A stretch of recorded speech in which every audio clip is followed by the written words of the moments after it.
یہاں سے ثابت ہوتا ہے کہ استغفار رزق کو بڑھاتا ہے. اگر کسی نے اپنا رزق بڑھانا ہے تو وہ استغفار کو پکڑ لے. انفیکٹ رسول اللہ صلی اللہ علیہ وسلم میجورٹی صحابہ جب ان سے کوئی ذکر پوچھتے تھے تو یا وہ درود ابراہیمی بتاتے تھے یا وہ استغفار بتاتے تھے. یہ ثابت ہے صحیح حدیث سے. تو استغفار کے بارے میں ایک حدیث یہ بھی آتی کہ رسول اللہ صلی اللہ علیہ وسلم نے فرمایا کہ جو شخص استغفار کو کانسٹنٹلی اپنا لیتا ہے, بہت زیادہ کانسٹنٹ استغفار کرتا ہے, اللہ will make a way out of him from every difficulty. اللہ تعالیٰ اس شخص کے لیے ہر مشکل سے کوئی راستہ نکال دیتا ہے. تو میں نے خود بھی پرسنلی اپنی لائف میں دیکھا, ایم شور کہ آپ لوگوں نے بھی دیکھا ہوگا کہ جو بندہ بہت زیادہ استغفار کرتا ہے اس کے معاملات آسان ہوتے ہیں, اور جو بندہ جتنے گناہوں میں پڑا ہوتا ہے اور استغفار جو ہے نہیں کرتا ہے تو پھر ظاہر ہے کہ اس کے معاملات پھر بہت تنگ ہو جاتے ہیں, اس کی لائف بہت تنگ ہو جاتی ہے. اسی طرح سب سے جو بہترین, یہ ون آف دا فیوریٹ آیات ہے صحابہ کی. میجورٹی صحابہ جب ان سے پوچھا جاتا تھا کہ آپ کی فیوریٹ آیا کون سی ہے, صحابہ کی آپس کی کنورسیشنز یہ ہوتی تھی, بیٹھ کر ایک دوسرے سے ڈسکس کرتے تھے کہ آپ کی فیوریٹ آیا کون سی ہے, آپ کی فیوریٹ آیا کون سی ہے. تو چیپٹر 39 ورس نمبر 53, سورہ زمر ورس 53, قل یا عبادی الذین اسرفوا علی انفسہم لا تقنطوا من رحمت اللہ. اے نبی کہہ دیجئے میرے بندوں سے, یہاں پر یا عبادی تمام انسانوں سے بات ہو رہی ہے, الذین اسرفوا علی انفسہم جو کہ زیادتی کر چکے ہیں اپنے نفس میں, who have crossed the limits. اسرفوا یعنی کہ اسراف کر دیا ہوا ہے, زیادتی کر دی ہوئی ہے انہوں نے اپنے نفس پر. کیا کہو انہیں, لا تقنطوا من رحمت اللہ, کہ اللہ کی رحمت سے مایوس نہیں ہو.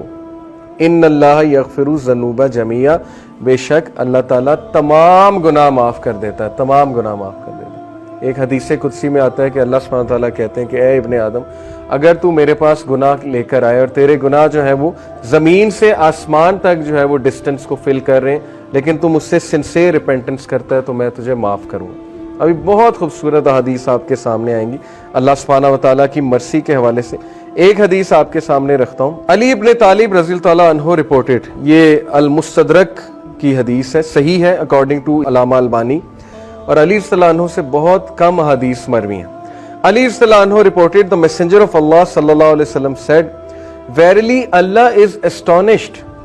اللہ کی astonishment یہ اللہ کا ایٹریبیوٹ ہے, اور اللہ کیسے اسٹانش ہوتا ہے یہ ایک ظاہر ہے کہ متشابہات میں سے اللہ knows best. لیکن اللہ is astonished at a servant, اللہ ایک انسان پر اسٹانش ہوتا ہے when he says there is no God but you, la ilaha illa anta, but I have wronged myself so forgive me, for none forgive sins but you. یہ ایک دعا ہے پوری, یہ دعا میں آپ کو پڑھ کے سناتا ہوں. لا الہ الا انت انی قد ظلمت نفسی فاغفر لی ذنوبی انہ لا یغفر الذنوب الا انت. یہ پوری عربی میں جو ہے وہ دعا ہے. دعا کا ٹرانسلیشن کیا ہے؟ There is no God but you, I have wronged myself so forgive me, for none forgive sins but you. Allah astonished کرتا ہے ایسے بندے پہ, اور اللہ کہتا ہے my servant acknowledges that he has a Lord who forgives and punishes. Allah angels کو کہتا ہے, اللہ تعالیٰ بولتا ہے کہ کیا میرا بندہ یہ ایکنالج کر رہا ہے کہ اس کا ایک رب ہے اور وہ رب جو ہے گناہوں کو معاف کرتا ہے. یعنی اللہ کو اتنی خوشی ہوتی.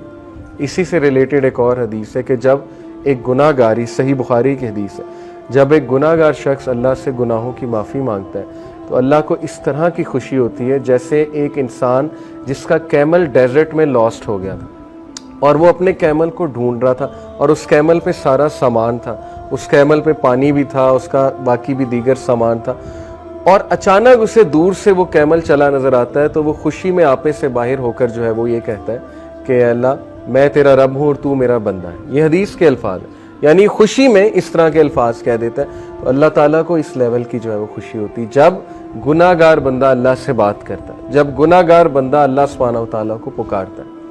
ہمیں آن دی ادر ہینڈ شیطان نے جو وصفہ ڈالا ہے کہ تیرے تو اتنے گناہ ہیں, تو اتنا گناہ گار ہے, تو اس قابل ہی نہیں کہ اللہ تک تیری بات پہنچے یا اللہ تجھے رپلائی کریں یا اللہ تیری آواز سنے. حدیث تو کمپلیٹلی اس کے برعکس کہہ رہی ہے. حدیث تو کہہ رہی کہ گناہ گار بندہ جب توبہ کرتا ہے اس پر زیادہ خوشی ہوتی ہے اللہ تعالیٰ میں.